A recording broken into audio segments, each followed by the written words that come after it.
வணக்கம் மக்களே, welcome to the fencer show. இன்னைக்கு ஷோவில் நம்ம பார்க்க போகிறது the hunt the Rajiv Gandhi assassination case அப்படின்ற ஒரு ஹிந்தி வெப் சீரிஸோட ரிவ்யூ. இந்த சீரிஸ் சோனி லைவ்ல தமிழ் டப்பிங்கோட அவைலபிளாக இருக்குது. மொத்தமாக 7 எபிசோட்ஸ் தான். ஒரு எபிசோடுமே ஆவரேஜாக ஒரு 40 to 50 minutes duration.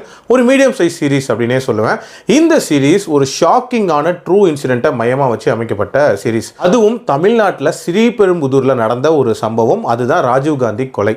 Rajiv Gandhi ஒரு கட்சி கூட்டத்துக்காக ஸ்ரீபெரும்புதூர் வந்திருப்பாங்க. அப்போ குரூப்பில் இருக்கக்கூடிய ஒரு பொண்ணு ராஜீவ் காந்திக்கு மாலை போடுறேன் அப்படின்ற மாதிரி போய் வயிற்றில் இருக்கக்கூடிய தன்னோட பாம்பை வந்து ஆக்டிவேட் பண்ணி அந்த பாம் பிளாஸ்ட்டை நிகழ்த்துவாங்க. இதுக்கு காரணம் யாரு அப்படின்றத இன்வெஸ்டிகேட் பண்ணுறதுக்கு அமித் தலைமையில் ஒரு டீமை ஃபார்ம் பண்ணுறாங்க. அந்த பாம் பிளாஸ்ட் நடந்த ஸ்பாட்டில் ஒரு கேமராவை கண்டெடுக்கிறாங்க. அதில் இருக்கக்கூடிய ஒரு ஃபோட்டோஸை வச்சும் இங்கே நடந்தது என்ன அப்படின்றத எப்படி டீகோட் பண்ணுறாங்க அண்ட் ஒருத்தரையும் எப்படி ட்ராக் பண்ணி பிடிக்கிறாங்க. அண்ட் எல்லாத்துக்கும் மாஸ்டர் மைண்டாக இருக்கக்கூடிய அந்த சிவராசன், ஒத்தைக்கன் சிவராசன் சொல்லுவாங்களா, ஸோ அவரை எப்படி பிடிக்கிறாங்க, டுவர்ட்ஸ் எண்ட் என்ன ஆகுதுன்ற மாதிரி நிறைய விஷயங்களை சொல்லக்கூடிய ஒரு சீரிஸ் தான் இந்த சீரிஸ். இந்த சீரிஸை பொறுத்த வரைக்கும் நான் ஒரு விஷயம் தெளிவாக சொல்லிடுறேன். இது முழுக்க வந்து இந்தியன் கவர்மெண்ட் பாயிண்ட் ஆஃப் வியூலேருந்து எடுக்கப்பட்ட ஒரு சீரிஸ். அதாவது இந்தியாவோட எக்ஸ் பிரைம் மினிஸ்டரை கொன்ன ஒரு கேஸை வந்து இவங்க வந்து இன்வெஸ்டிகேட் பண்ணுறது அப்படின்ற மாதிரி தான் கொண்டு போயிருப்பாங்க. ஸோ தமிழில் பிரச்சனையோ இல்லை வந்து விடுதலை புலிகள் மேலே இருக்கக்கூடிய அந்த சாஃப்ட் கார்னரோ எதுவுமே இதில் காட்டியிருக்க மாட்டாங்க.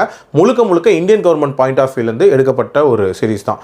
அது மட்டும் இல்லாமல் நிறைய கான்ஸ்பிரசிஸ் அப்படின்றதுமே இதில் வந்து பேசியிருக்க மாட்டாங்க அப்படின்னே சொல்லலாம். ஆனால் அந்த இன்வெஸ்டிகேஷனை காட்டின விதம் அப்படின்றது பிரமாதமாக இருந்துச்சு அப்படின்னே சொல்லுவேன். அதுலேயும் அந்த ஒருத்தரையும் எப்படி இவங்க ட்ராக் பண்ணி பிடிக்கிறாங்க அப்படின்ற அந்த காட்சிகள் எல்லாமே ரொம்ப சூப்பராக இருந்துச்சு. அதில் குறிப்பாக சொல்லணும் அப்படின்னா நளினியன் முருகன் அவங்கள ட்ராக் பண்ணுற அந்த காட்சி அப்படின்றது பிரமாதமான ஒரு காட்சியாக இருந்துச்சு. அதே மாதிரி இதில் அந்த ஒத்தைக்கன் சிவராசன் இருக்கார்ல, அவரோட அந்த கேரக்டர் டிசைன் அப்படின்றதும் பயங்கர பிரமாதமாக இருக்கும். அவருக்கான ஒரு இன்ட்ரோ வச்சுருப்பாங்க. அண்டு அவர் ஒரு ரஜினி ரசிகராக இருப்பார். அவரை மாதிரியே ஸ்டைலாக சிகரெட் பிடிக்கிறது, இந்த மாதிரியான காட்சிகள்லாம் ரொம்ப சூப்பராகவே வச்சுருந்தாங்க. அதே மாதிரி இதில் நளினிங்கிற அந்த கேரக்டர் இருக்குல்ல, அந்த கேரக்டரும் ஒரு பவர்ஃபுல்லான கேரக்டராக தான் இருந்துச்சு.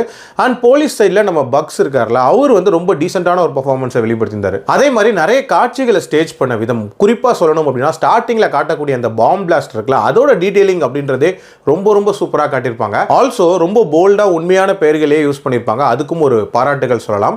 அண்ட் பயங்கர பரபரப்பாக நகுந்த ஒரு சீரீஸ். இன்ஃபேக்ட் தெரிஞ்ச கதையாக இருந்தாலும் பார்க்கறதுக்கு பயங்கர சுவாரஸ்யமாக இருந்துச்சு அப்படின்னே சொல்லலாம். மேக்கிங் வைஸ்மே பயங்கர குவாலிட்டியாக இருந்துச்சு. ஸோ கண்டிப்பாக மிஸ் பண்ணாமல் பாருங்கள்.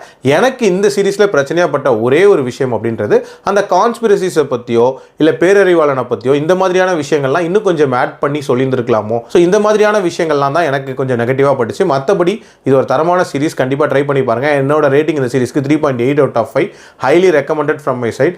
அடல்ட் கண்டென்ட்டை பொறுத்த வரைக்கும் சில கோரியான காட்சிகள் இருக்குமே தவிர மற்றபடி பார்க்கலாம். மீண்டும் அடுத்த விமர்சனத்தில் சந்திக்கிறேன். நன்றி, வணக்கம்.